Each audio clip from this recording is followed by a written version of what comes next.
ആത്മീയ ഭോജ്യത്തിൽ നാം ഇന്ന് വിചിന്തനം ചെയ്യുന്നത് നിരാശ എന്ന വൈകൃതത്തെക്കുറിച്ചാണ്. ദൈവമക്കളെ സംബന്ധിച്ചിടത്തോളം നിരാശ എന്നത് ഒരു വികൃതമാണ്, ഒരു വൈകൃതമാണ്.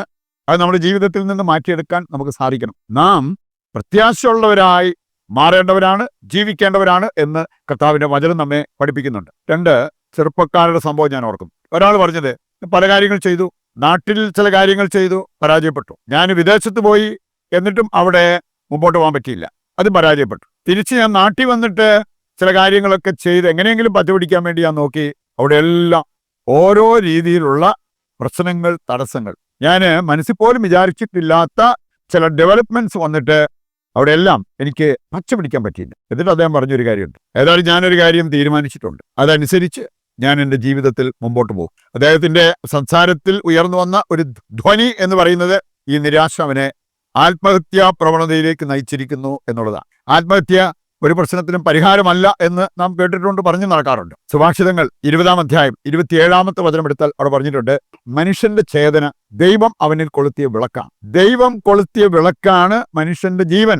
അത് ഊതിക്കെടുത്താൻ നമുക്ക് അവകാശമില്ല. ആത്മഹത്യ ചെയ്യുന്നവർ അതാ ചെയ്യുക. പറയുന്നുണ്ട്, നിരാശയിലേക്ക് വഴുതി വീഴുമ്പോഴാണ് പലരും ഈ ആത്മഹത്യയെക്കുറിച്ച് ചിന്തിച്ചു പോകുന്നത്. അത് വരാതിരിക്കാൻ നമ്മൾ പ്രത്യേകം ശ്രദ്ധിക്കണം. പ്രത്യാശ പകരുന്ന കാര്യങ്ങൾ ജീവിതത്തിലേക്ക് എടുത്ത് മുന്നേറാൻ നമുക്ക് സാധിക്കണം. നമുക്ക് ഈ കാര്യം മനസ്സിൽ വെച്ചുകൊണ്ട് ഏതാനും ചില കാര്യങ്ങൾ. ഒന്നാമത്തെ കാര്യം, നിരാശ എന്നത് പ്രത്യാശയ്ക്കെതിരായ പാപമാണ്. അത് പാപത്തിൽ ജീവിക്കേണ്ടവരല്ല, പുണ്യങ്ങൾ അഭ്യസിച്ച് ജീവിക്കാൻ വിളിക്കപ്പെട്ടവരാണ്. കത്തോലിക്ക സഭയുടെ മതബോധന ഗ്രന്ഥം 2091 catechism of the Catholic church, അത് വായിച്ചു കഴിഞ്ഞാൽ അവിടെ പറഞ്ഞിരിക്കുന്നതാണ്, പ്രത്യാശയ്ക്കെതിരായ പാപമാണ് നിരാശ. നമ്മുടെ ഒരു മുഖമുദ്രയായി മാറേണ്ടത് പ്രത്യാശയാണ്, നിരാശയല്ല. നമുക്ക് കാണാൻ സാധിക്കും, ദാനിയേൽ 3-ാം അധ്യായം 3 ചെറുപ്പക്കാര് അവരുടെ ജീവിതം മുമ്പോട്ട് കിടക്കുക, അവരുടെ ആയുസ്. എന്നിട്ടും അവർ പറഞ്ഞ ഒരു കാര്യമുണ്ട്, ഞങ്ങൾ അഗ്നിയിലേക്ക് എറിയപ്പെട്ടാലും ഞങ്ങള് ബിംബത്തെ ആരാധിച്ചിട്ട് ജീവിക്കാൻ സന്നദ്ധരല്ല, തയ്യാറല്ല. അതിനേക്കാൾ നിങ്ങൾക്ക് ഞങ്ങളെ എടുത്ത് അഗ്നിയിലേക്ക് അറിയാം, പക്ഷെ ഞങ്ങളുടെ ദൈവത്തിന് ഞങ്ങളെ ആ അഗ്നിയിൽ നിന്നും രക്ഷിക്കാൻ കഴിവുള്ളവനാണ്, അത് ഞങ്ങൾക്കറിയാം. അഥവാ അഗ്നിയിൽ കിടന്ന് ഞങ്ങൾ വെന്തിയാകണോ, അതിന് ഞങ്ങൾ തയ്യാറാണ്.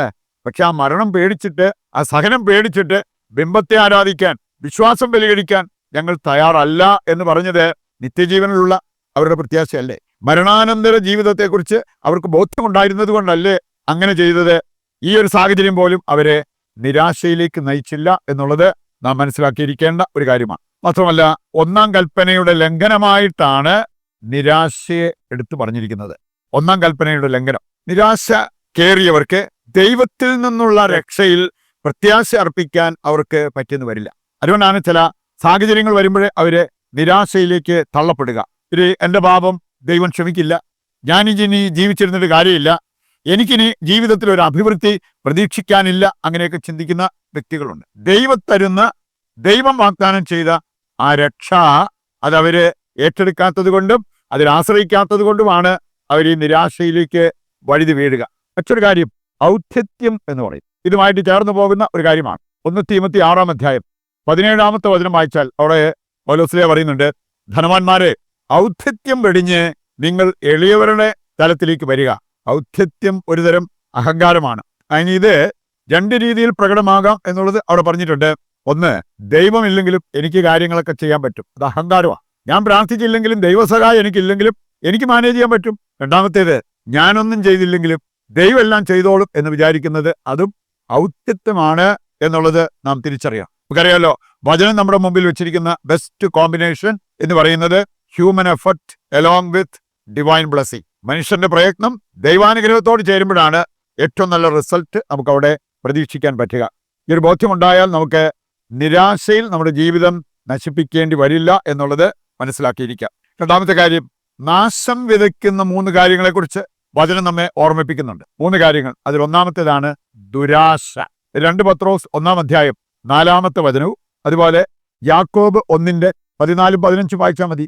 ദുരാശ, നിങ്ങൾക്ക് ദുരാശ മൂലം വരാനിരിക്കുന്ന വിനാശം ഒഴിവാക്കാനുള്ള ശ്രദ്ധ കാണിക്കണം എന്നാണ് 2 പത്രോസ് 1-ാം അധ്യായം 4 മുതൽ വായിക്കുമ്പോൾ അവിടെ നമ്മൾ കാണുക.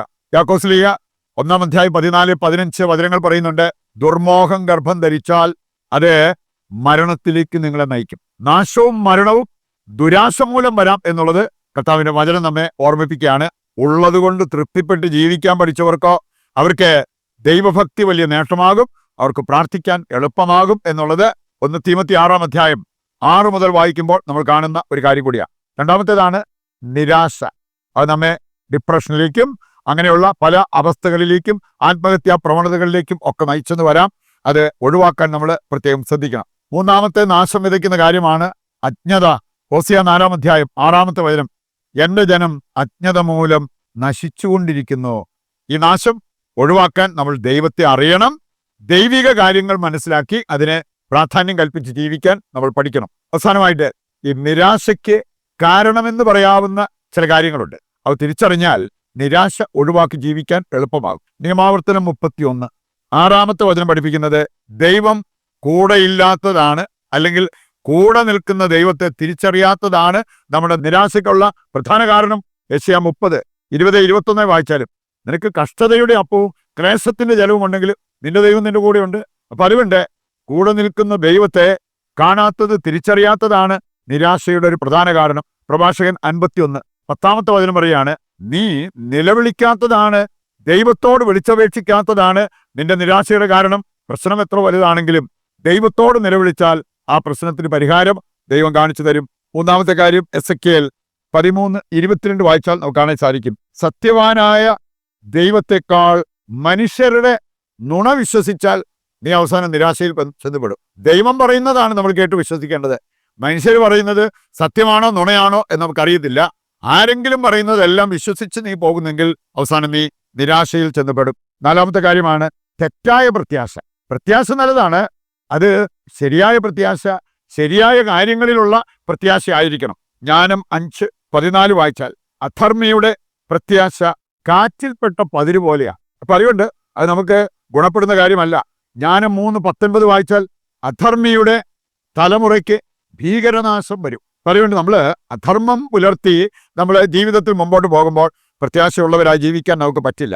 അവസാനമായിട്ട് 1 കൊരിന്തോസ് 15:19 പറഞ്ഞിട്ടുണ്ട്, ഈ ജീവിതത്തിന് വേണ്ടി മാത്രമാണ് നീ യേശുക്രിസ്തുവിൽ പ്രത്യാശ വച്ചിരിക്കുന്നതെങ്കിൽ നിന്നെപ്പോലെ നിർഭാഗ്യവാനായി മറ്റാരുണ്ട്?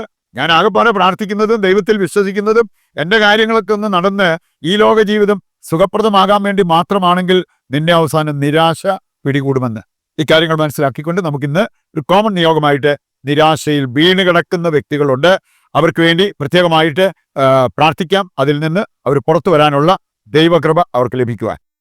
നല്ലവനും ലോകരക്ഷകനുമായ ദൈവമേ, ഈ നോമ്പുകാലം നൽകി ഞങ്ങളെ അനുഗ്രഹിച്ചതിന് ഞങ്ങൾ അങ്ങേക്ക് നന്ദി പറയുന്നു. ഒരുവൻ ലോകം മുഴുവൻ നേടിയാലും തൻ്റെ ആത്മാവ് നഷ്ടമായാൽ അവൻ എന്തു നേടി എന്നരുൾ ചെയ്ത ദൈവമേ, ആത്മീയ നന്മകളാൽ ഞങ്ങളെ അലങ്കരിക്കുകയും ആത്മരക്ഷ ഞങ്ങൾക്ക് പ്രദാനം ചെയ്യുകയും ചെയ്യണമേ. ഞങ്ങളുടെ എല്ലാ ആവശ്യങ്ങളിലും ഞങ്ങളെ സഹായിക്കുകയും ഈ ആരാധനയിൽ ഞങ്ങൾ സമർപ്പിക്കുന്ന നിയോഗങ്ങൾ നിറവേറ്റി തരികയും ചെയ്യണമേ. ആമേൻ. നമ്മുടെ എല്ലാ പ്രാർത്ഥനാ നിയോഗങ്ങളെയും ദൈവകരങ്ങളിൽ ഏൽപ്പിച്ചുകൊണ്ട് കർത്താവിനെ സ്തുതിച്ച് ദിവ്യകാരുണ്യത്തിന്റെ ആശീർവാദവും സ്വീകരിക്കാം.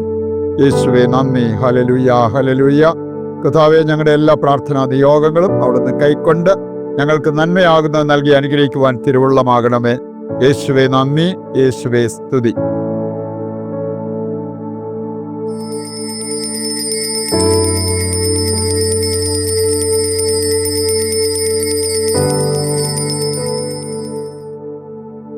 പരിശുദ്ധ പരമ ദിവ്യകാരുണ്യത്തിന് എന്നേരവും ആരാധനയും സ്തുതിയും പുകഴ്ചയും ഉണ്ടായിരിക്കട്ടെ.